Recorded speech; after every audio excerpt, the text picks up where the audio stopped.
Hey everybody, it's AJ on Crypto for Grow My Bag TV, and let's dig into what I was talking about during the Crypto Minute. So, the world is waiting upon bated breath for the SEC to finally approve the first Bitcoin spot ETF. And that would be the conversion of Grayscale's trust to an ETF. And that's actually a very big deal. Why is it a big deal now? Well, it's because they lost their window to appeal the court's decision. Because the court basically said you allowed futures, and futures are more difficult than spot. So why haven't you approved spot? One answer: because Gary's an ass.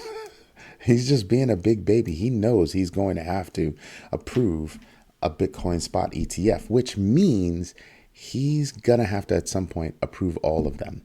So I think it's going to be like filing paperwork with the government. All your T's have to be crossed, all your I's must be dotted, but they're going to get approved. The question is, will they get approved this year or first quarter next year? Because yeah, he's kind of under the gun. I think the SEC is under the gun and have to approve it relatively soon. I mean, tops 30 days. You know what I mean? So that puts us in what, January? Just saying, it's kind of a big deal. So November, latest February, I think. But I think it's highly possible it could happen this year. Upbit receives their major payments, conditionally receives their major payments institution license in Singapore. I want you to think about this. Singapore has been a financial hub for years.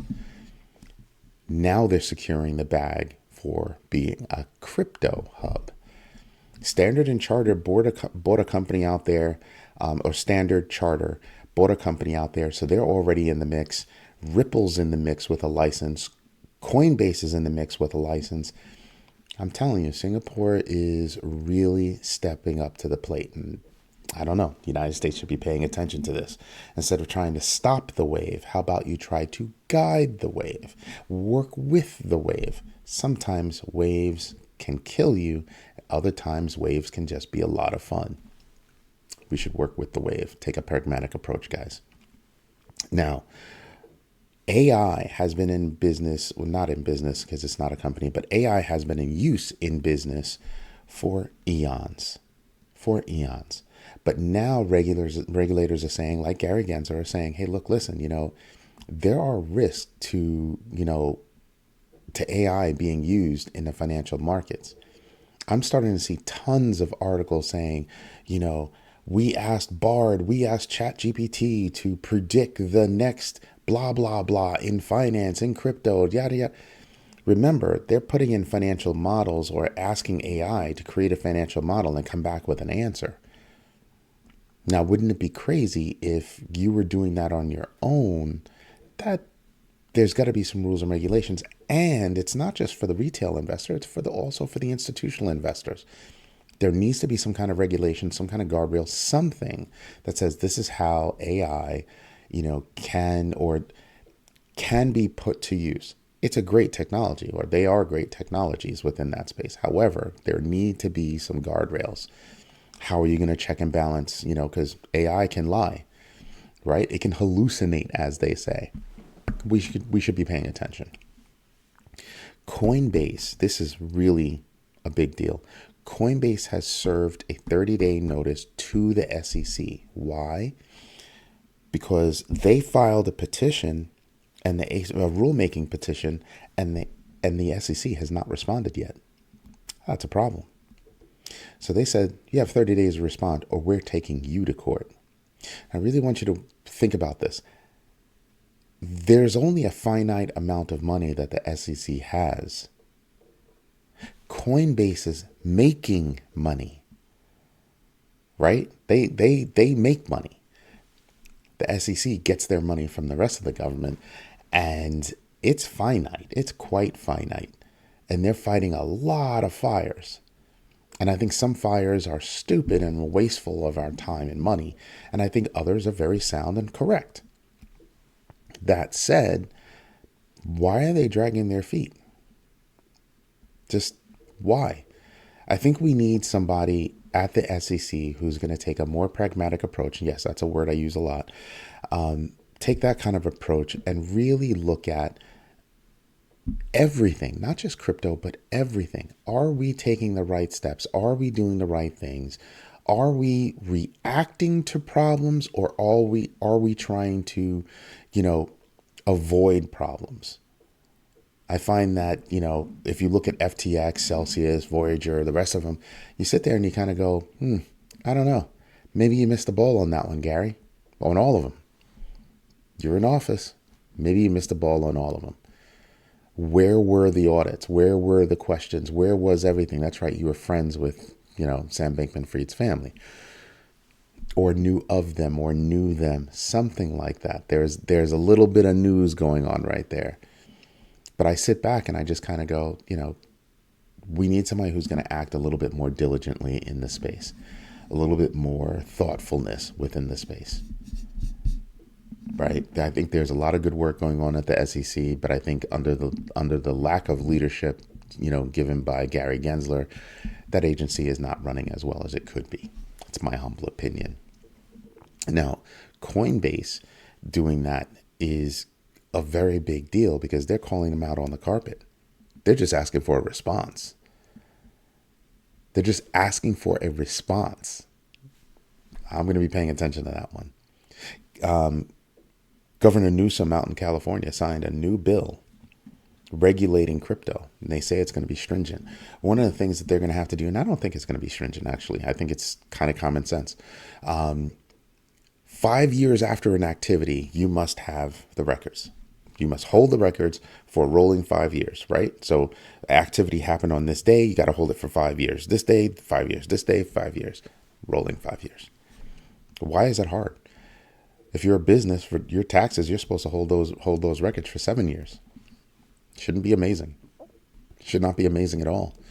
What is amazing is Ferrari actually accepting Bitcoin and Ethereum for the purchase of cars. That's kind of cool. There have been a lot of luxury brands that have been accepting of crypto. I mean, Alfa Romeo is actually using NFTs to track maintenance reports on some of their cars. I think that's actually going to expand at some point because that's actually very smart.